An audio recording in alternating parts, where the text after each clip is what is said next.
Welcome to Tone Talks. What up, y'all? This is Tone Talks in the building. Shout out to everybody. I hope everybody's doing all right. We're going to be having a chat today, a discussion, a show. You know that normally I do it at Dash Radio. Dash Radio, they kind of shut their doors because they didn't want to deal with employees possibly getting COVID or deal with exposure. So we're going to be doing our shows regardless every week on Fridays. But I wanted to have a discussion today about what we just saw as far as the stimulus package, the $2 trillion, and give a lot of context on what just went down. I don't feel overall it's great for black folks, but I do understand it was needed to stabilize the country, but that might be because the country was never built for us. What happens to you during coronavirus if you get coronavirus and you have those symptoms and you can't go to the doctor and you don't have the ability to actually get checked out? Are you forgotten then?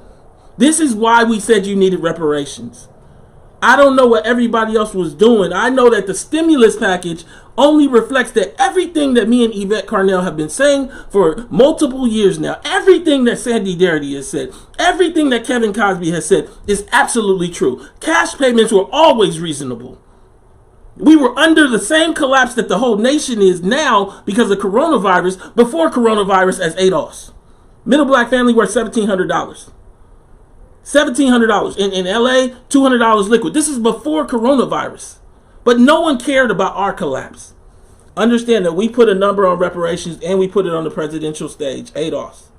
It wasn't going to be talked about. It would not be an issue to talk about reparations right now if ADOS didn't exist. If the shows Tone Talks and Breaking Brown had not existed, we would not be talking about reparations. Not at a national level. Not in any real sense, because I think they were talking about it in terms of all people that are black get reparations. That's not reparations. That's just giving all black people some kind of benefit because they struggle more. That's not reparations. We're talking about reparations for American descendants of slavery, for the people that went through slavery and Jim Crow. Nobody was talking about that. Zero people were talking about that. Don't get me wrong, and I know people are going to come in and say Claude. I respect Claude to the extent that he talked about it, but on a movement level, there was no push to get presidential candidates to talk about reparations. Outside of him, I don't want to hear about Nkober. They're not talking about reparations. Anything that goes to a Nigerian that may have or could have sold slaves, or someone who came after Jim Crow. Understand, I'm going to come back to this later. Let me say this simply again so everybody's kind of clear. 90% of black immigrants came after 1980. 99% of black immigrants came after Lyndon Johnson signs the Civil Rights Act, pretty much ending Jim Crow. So you got 99% coming after Jim Crow and 90% coming after 1980. And you're saying that they should get reparations for slavery and Jim Crow. How does that make sense? How are you actually talking to me about being divisive or not? You don't know the numbers. The title of the article News One did is Reparations Debate Resurfaces as America Gets a $2 Trillion Coronavirus Bailout. The White House and Congress agreed overnight to a record $2 trillion stimulus package to bail out the American economy from its freefall as a result of the coronavirus pandemic. But while the economic rescue package was expected and eagerly welcomed, some black people were openly wondering on social media how the U.S. was able to come up with so much money so quickly after repeatedly stalled attempts to talk about reparations. Understand that Whip Clyburn, told us that cash payments were impossible, basically. That we'll be waiting forever. He's not telling white folk that they gotta wait forever. They can get theirs in 3 weeks.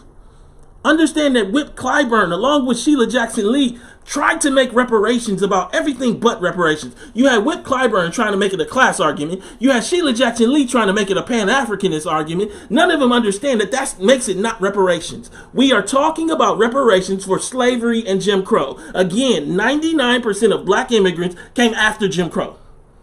90% came after 1980. How is it different to give a black immigrant reparations than a Latino that's brown or an Indian that's brown? Explain it. And I'm saying this because I don't think y'all understand that I'm here now. The gate is up. Nobody has done this work. We got to unpack everything. We got to get it down on the ground and tell y'all about the Byron Allen case. It's about civil rights. So y'all going to tell us about Byron going to be all right. Are you going to be all right when you bring your claim, when they let you go because of the pandemic first, because you spoke out, but it's really racially motivated? Now you got to do but for. It's impossible to meet but for during a pandemic. I'm saying this to you because we need to unpack this thing. This is again the News One article. If reparations and the bailout package had anything in common, it's that they both would aim to help stop existential threats to Americans, both physically and economically. Coronavirus is killing Americans, and the stimulus package includes $130 billion for hospitals to address the shortfall. I'm going to get into the details of the stimulus because I want everybody to understand the stimulus. They just did some other stuff. It's on my Twitter with affirmative action too. They snuck in. The decision they made with Byron's case was unanimous, but then in the footnotes, Ruth Ginsburg says, basically to me, I should have done a dissent, or I felt like I have a dissent. If she would have did the dissent, Sotomayor would have probably signed on. Then you get Kagan to sign on, and you don't even know in the middle of having a dissent whether we get an actual discussion. They should have put that decision off. So this article, News One, puts out about reparations debate resurfaces as America gets $2 trillion to the bailout. It mentions the ADOS, and I want to frame it. The ADOS movement, short for American Descendants of Slavery, has drawn a decisive and divisive line in the sand for who does and who doesn't qualify for reparations. The group cited research from University of Illinois economist Larry Neal to determine that between the years of 1620 to 1840, again, he's quoting ADOS101.com, a site me and Yvette built for this, minus the cost of maintenance, descendants of slaves in America were owed $1.4 trillion. Using an interest rate of 5%, that's a total of $8.4 trillion in today's money, just in lost wages. According to census statistics, black people make up 13% of America's population, or about 44 million people. That equals about $190,000 each. That ADOS said should not be paid to. He added some stuff. I have no idea what this man from News One is talking about. This is a lineage-based claim, not a color-based claim. I don't think he understands what he's talking about and shouldn't have wrote this article. He goes on and says, under those guidelines that effectively rule out a whole lot of black folks in America who might feel like they too rightfully deserve reparations, I would never go to Nigeria and try to stand in someone's home in Nigeria that their family built while my family was enslaved here. I would never go to Jamaica and try to live in somebody else's house in Jamaica that came from their slavery in Jamaica and everything after it. By what right do people that came here in 1975 or 1985, or for that matter 1995, have to tell us that reparations is for them? This is the dumbest, most ignorant, most stupid argument that I've ever heard. What they're telling you actually is that you don't exist. And you got to make a choice whether you're going to let somebody tell you whether you don't exist under the hustle of being divisive.